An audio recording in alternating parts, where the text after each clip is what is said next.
When I pulled into the driveway, my mother greeted me with a grin. "Your sister needed some rest, so we decided to take her," she said casually. I didn't respond. A few minutes later, as they prepared for the flight to Europe, my mom stepped onto the porch, dragging her suitcase. "You're late," she teased. I glanced at the clock. It was 6:02 a.m. "2 minutes late, Mom," I replied, forcing a smile as I got out to help with the bags. That's when I noticed Lauren walking out with her own luggage. My smile froze. "What's going on?" I asked, trying to stay calm. My mother turned, overly tearful. "Oh, Violet, we decided Lauren should go instead of you. She's been stressed, and she really needs this trip." My chest tightened. "Instead of me? Mom, I've been planning this for years. I paid for everything." She waved her hand dismissively. "We appreciate it, sweetheart, but you work so hard. You can travel later. Lauren needs this now." Lauren didn't even look guilty. She smirked. "Thanks for understanding, sis," she said, her voice dripping with insincerity. I stared at both of them, my heart pounding. Then my father came outside, avoided eye contact, and quietly handed me his bag. "This is unbelievable," I said, my voice shaking. "This was supposed to be our trip, something I planned for us." "It still is," my mother replied with a smile. "Just with Lauren instead. Don't make this a big deal." My name is V. For 2 years, I worked extra hours to give my parents a once-in-a-lifetime vacation. Flights, luxury hotels, private tours, I organized every detail. But standing there, watching Lauren slide into the back seat of my car, reality hit me. No matter how much effort I put in, Lauren would always be their priority.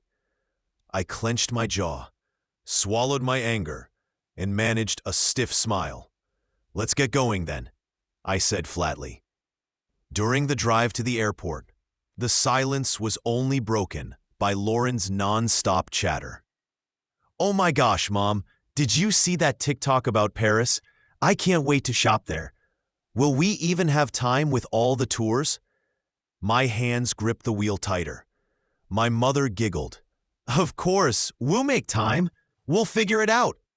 "We'll figure it out."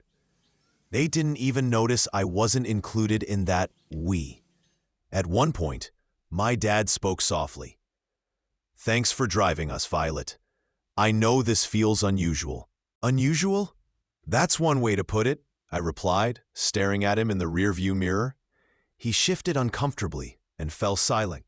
From the back, Lauren leaned forward. "You're not mad, right? This is really generous of you. I could never have afforded this trip." I forced a smile. "Of course, Lauren. Enjoy it." By the time we reached the airport, my patience was gone. My mother hugged me as I unloaded the bags. "Thank you for understanding, dear. This means a lot to us, and to Lauren." I nodded stiffly. "Sure, Mom." Lauren wheeled her suitcase inside. "Thanks, Violet. You're the best." I stood there, heart pounding with anger, watching them disappear into the terminal. The ride home was a blur. Every word replayed in my mind. "This means a lot to Lauren. You're not mad, right? You're always working so hard."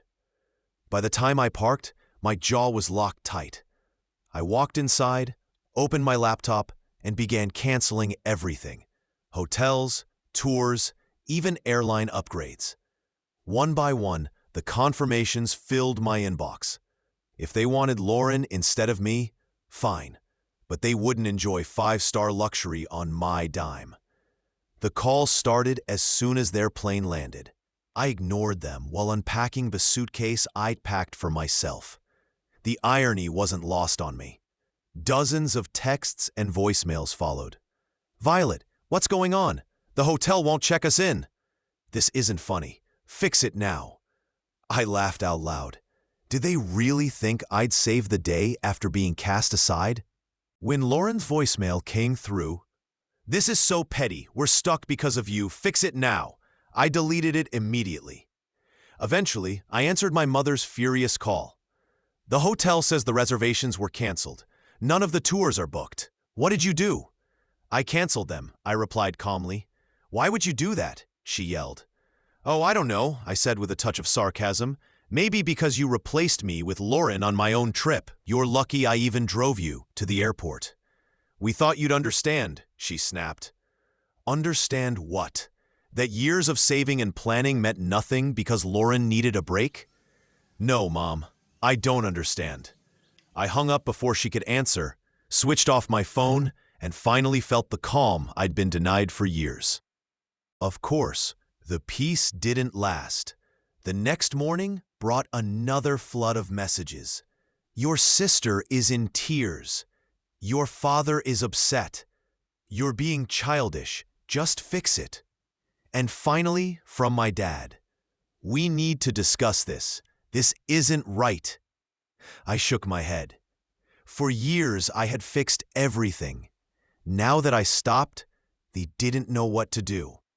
When my mother called again, demanding, "This isn't amusing anymore. We are stranded," I simply sipped my tea. "Embarrassing?" I said. "Try saving for years and being told you weren't invited on your own trip." "Stop being dramatic," she argued. "No, you chose Lauren. That was your decision. But don't expect me to pay for it. We're family," she pleaded. I laughed bitterly. Funny, I was just thinking the same thing. Lauren's voice echoed in the background. "Mom, hang up on her. She's impossible." "That's fine," I said coldly. "Enjoy your trip." "Oh wait, you can't, because it's not yours." Then I hung up. For the first time, I refused to be their fixer. They could call me dramatic, selfish, or petty, but I finally stood up for myself. Over the next few days, I left my phone off and focused on my own life. Work, projects, small joys I'd long neglected. It felt good to breathe again.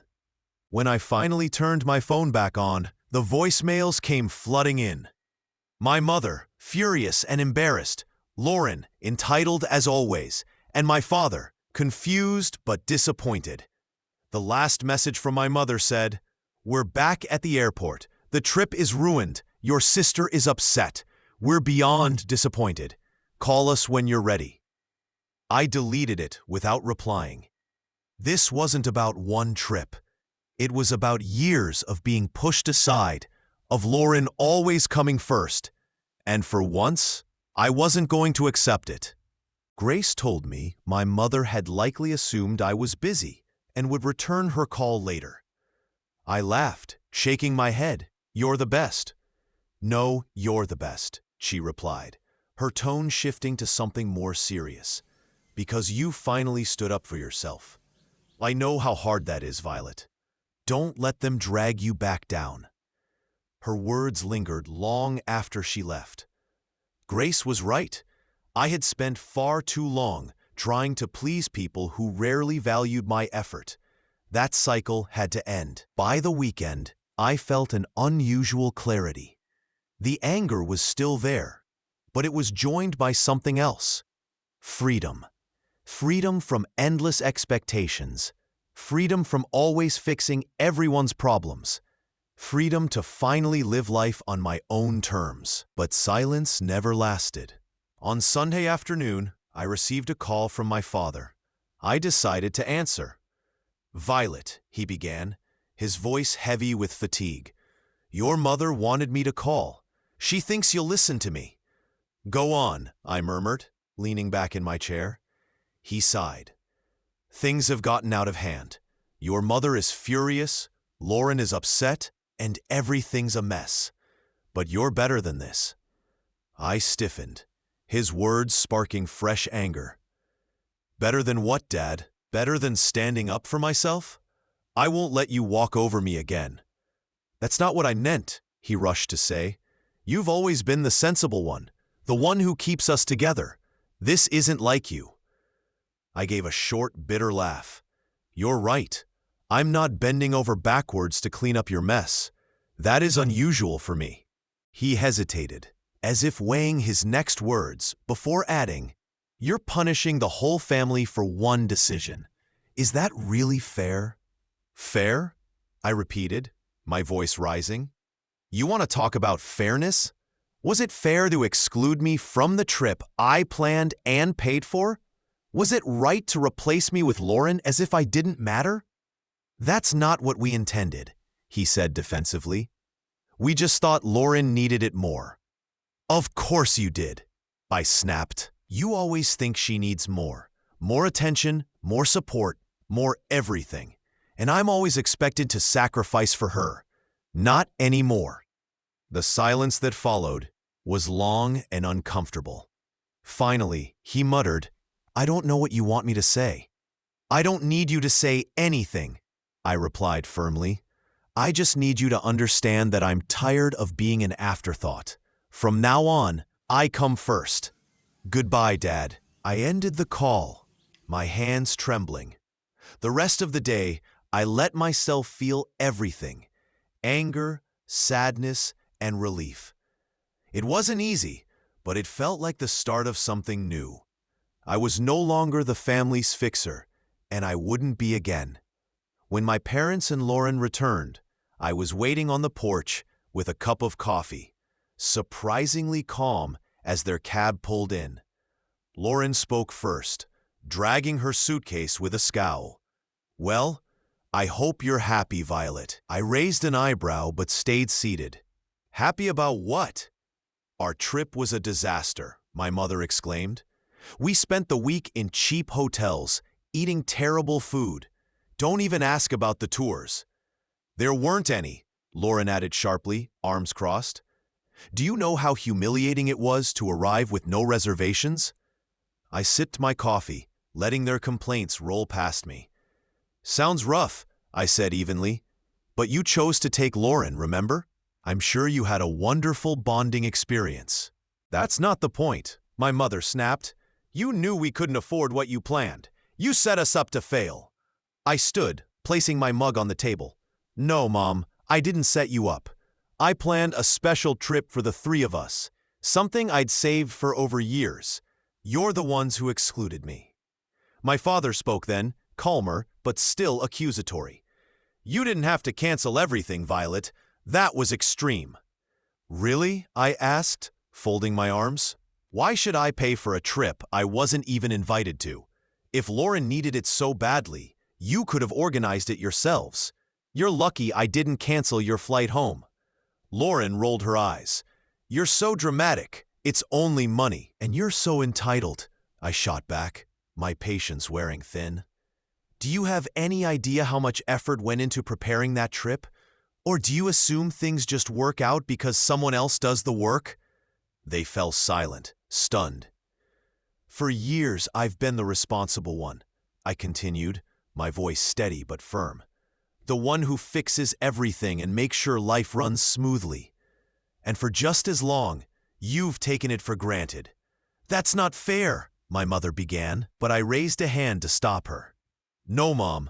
What's unfair is how you've treated me. You put Lauren above me again, like always. So I stopped being your doormat. You didn't want me on the trip. That was your choice. But you don't get to enjoy my work without me. I grabbed my bag from the porch swing and turned to leave. I'm glad you're safe, but don't expect things to go back to normal. I'm done. As I walked toward my car, they called after me, voices full of anger and guilt. But I didn't look back. Driving home felt strangely peaceful. Normally visiting them left me drained, but this time I felt lighter. I had finally spoken the words I'd been holding in for years. For once, I didn't care about their reaction. At home, I made tea and replayed the confrontation. They'd assumed I would cave like always. But their stunned faces as I walked away reminded me how much I'd changed. It no longer mattered if they were angry or embarrassed.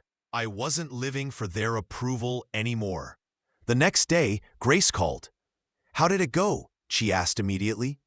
I laughed, leaning against the counter. Exactly as expected. They're outraged, Lauren sulking, and Mom's probably working on another guilt trip. Grace snorted. Let her try. You've got a backbone now, and I'll help keep it in place. I smiled, grateful for her steady support. Thank you, Grace. Truly, you've been my rock. Anytime, she said warmly.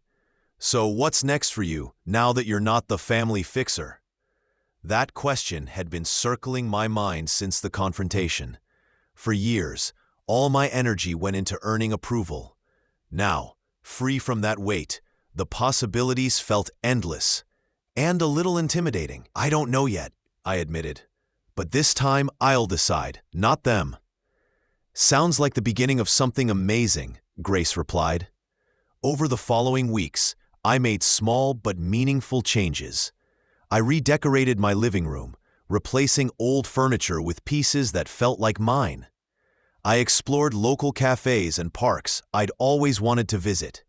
I started journaling, writing my thoughts without considering anyone else's expectations. Then one evening, while reviewing the old trip spreadsheet, I realized I didn't feel regret. Instead, I felt determination. That money was meant for a once-in-a-lifetime experience, and I wasn't going to waste it. I opened a new browser tab, Solo Travel Ideas.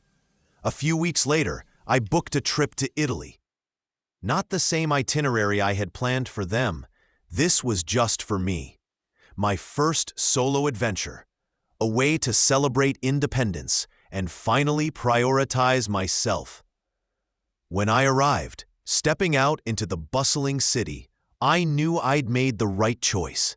I wandered cobblestone streets, admired ancient ruins, and enjoyed leisurely meals at charming cafes. No schedules, no compromises, just me. One afternoon, sitting on the Spanish steps with a gelato, I opened my journal. For years, my goals were about making others happy. Now, I wrote for myself. Learn a new language, start a small business, visit 5 more countries. The list grew, each goal reflecting the life I wanted, not the one I was expected to live. On my last night in Florence, I dined by the Arno River, watching the sunset paint the sky.